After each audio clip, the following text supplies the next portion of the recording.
Guys, it's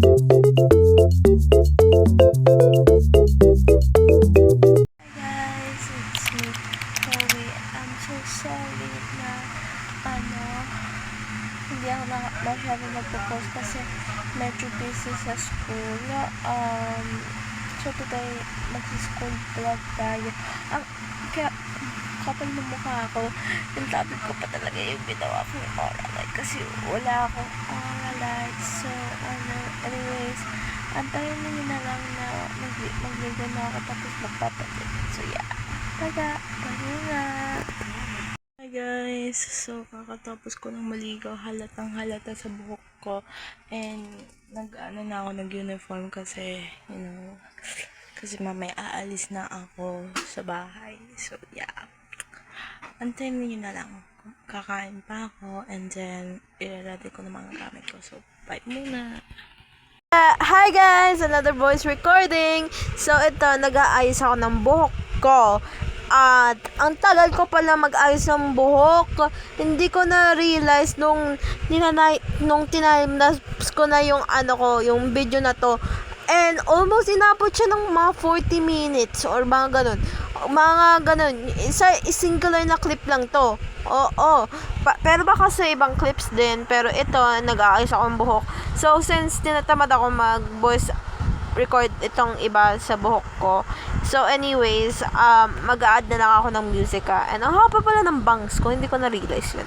And then, anyways, yun lang. So, lalay.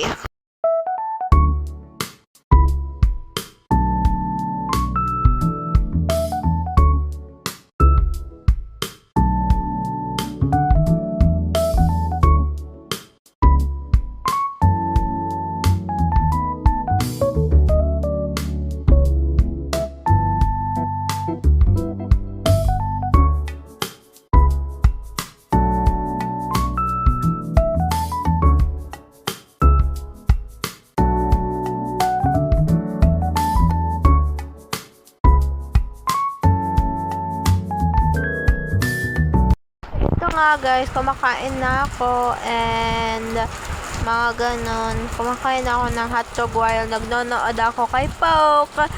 Kung alam niyo sino siya, ayun, gamit ko pala tablet ko guys. So, kung tatanungin niyo kung paano ako nagnonood, gamit ko tablet ko, okay? Anyways, eto, nagre-ready na ako sa mga gamit ko. And then, yun lang. Tumbler ko, sling bag ko, kasi kailangan, required. Tignan mo, labubu! Ito na nga, pagkalabas ko ng bahay, ang dilim! Ang dilim pala ng namin, lugar! Like, oh my gosh! Nakakatakot, pero okay lang yun. Kasi time check, mga 4:15 na ako nakalabas sa bahay ko. So, kaya, kinda explains why, kung masyadong madilim. Tapos, ano naman yun? Basta yun na yun. Tapos, wala pang masyadong estudyante. So, ito, nagsakay ako ng jeep. Tapos, alam nyo ba? Malamang hindi nyo alam. Tapos, nung pagkababa ako ng jeep, tangina, nandun pala si Crush! Oh my gosh! Kasabay ko yung pagtawid tapos pagpunta ng TLE building. Grabe, kilig ko nun guys. Nagulat nga ako nung nakita ko si Crush. Hindi, joke lang. Hindi ako gano'n ka-OA guys Baka may mga bashes ako dyan na sasabihin na ang OA kapag dating kay Crush. Pero yun lang. Kinakabahan pa rin ako. May reporting kami bukas. Pero, ewan ko, bakit spoiler ko kayo. But, yes. Anyways, ito. Ang haba kasi ng biyahe ko pagpunta bahay to school.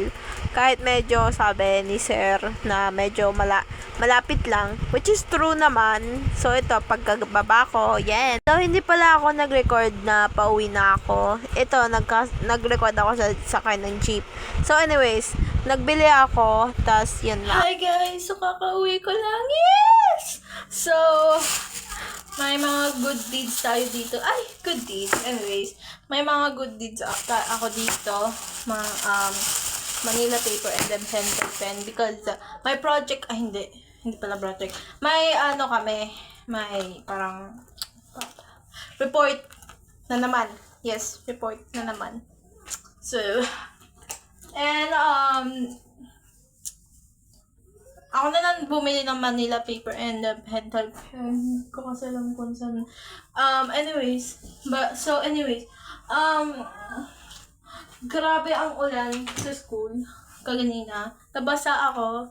Parang hindi naman halata. So, kasi natuyo ako. Basta yun.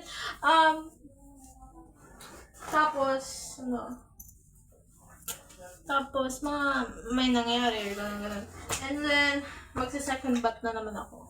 Opo. Magsa-second bat na naman ako. And then, magbibideo ako din na nagsistudy ako. So, antayin nyo na lang yun. Excited na ba kayo doon? Yes! Hindi, joke lang. Actually, hindi ko pa sure kung excited kayo doon, pero, yun. So, I'm getting on my cell phone side. And then, yeah. And then, di ko na ako. And then, mamaya ko na yan gagawin. Itong project. Itong reporting. Since